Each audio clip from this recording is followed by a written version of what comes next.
Sadanand Mahalu, Seth Tanwade. Thank you, Deputy Chairman, sir. I stand before this House today to extend my support for the protection of interest in Aircraft Bill, Object Bill 2025, and to emphasize its significance of India's aviation sector. Sir, this bill seeks to provide legal backing to the Convention of International Interest in Mobile Equipment, Cape Town Convention 2001, and its protocol on matters specific to aircraft equipment, ensuring their enforceability within our jurisdiction. Sir, here I would like to add that while India signed the Cape Town Convention in 2008, the absence of ratification has so far prevented its provision from being legally binding. Therefore, the introduction of this bill will legally enact the Cape Town Convention in India. It marks a crucial step toward addressing this gap, strengthening investor confidence, and enhancing India's global standing in the aviation sector.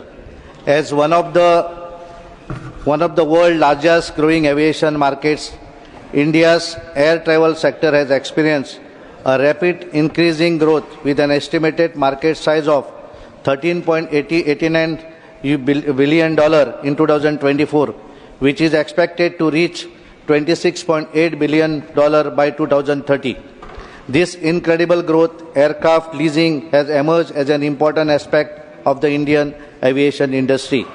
It is a practice in which the airlines and aviation operators rent aircraft from leasing companies rather than purchasing them. Till date, India does not have any specific law dealing with aircraft leasing and financing of airplanes, which may involve different countries. With this new law, airplanes will get in competitive rate to airlines and aviation operation. Currently, lessors face higher risk in India due to uncertainties in repossession rights in case an airline defaults on payment. The risk forces lessors to change a higher risk premium, extra cost to cover potential losses, making leasing more expensive for Indian airlines. These higher leasing costs are ultimately passed on to passengers in the form of higher airfares. So air tickets become more costly. Passengers has to pay more fares.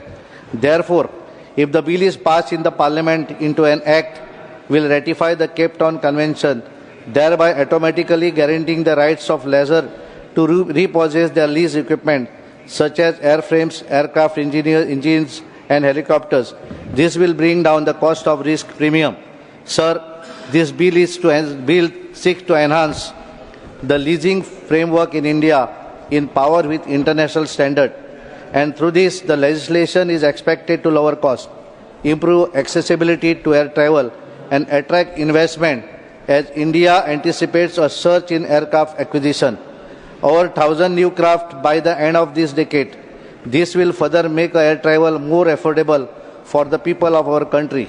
Sir, as a representative from Goa, a tourist destination, which sees increasing footfall each year, I cannot overstate the importance of the bill.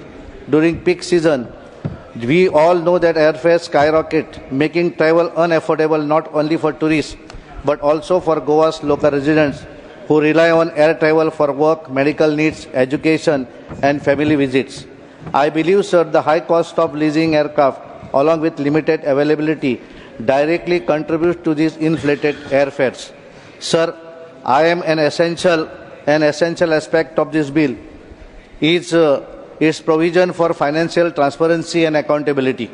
The proposed legislation mandates that debtors must maintain and submit records of dues related to the ownership or use an aircraft or aircraft object to the Directorate General of Civil Aviation. This requirement will ensure that leasing transactions remain transparent, preventing dispute over unpaid dues and fostering greater confidence among lessors, creditors, and regulatory bodies. Sir, after 2014, after Modi government came to power, the civil aviation has changed more development in civil aviation. Airports अगर हम देखें तो the total number of airports in India 74 2014 से पहले थे, अभी 159 airport पूरा देश में बने हैं. हमारा Goa is very small with a population of around 16-17 lakhs.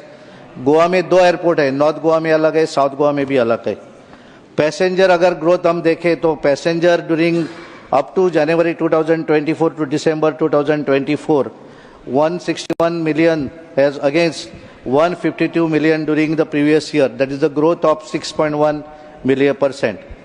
Total aircraft for scheduled operation has increased from 400 in 2014 to 836 as on 28 to 2025. Regional Connectivity Service, that is RCS Udan, Uda Desh Ka Nagrik. Air travel becomes more accessible to people, connecting 88 airlines including 13 helicopters and 2 water aerodrome. More than 148.62 lakhs people has availed benefit of Udan scheme since its inception. कृषि में उड़ान में अगर देखें तो जो total agriculture जो production जो वेस्ट होता है, इसके लिए कृषि उद्यान के माध्यम से ये फैसिलिटी एग्रीकल्चर प्रोडक्ट्स के लिए की है और उसका भी फायदा देश के फार्मर के लिए हो रहा है। ऑपरेशन गंगा के माध्यम से हमने देखा कि जब यूक्रेन का युद्ध हुआ तो 22,500 Indians national were safely rescued from Ukraine by operating 90 evacuation flights from 1st February 2022 to 11th March 2022.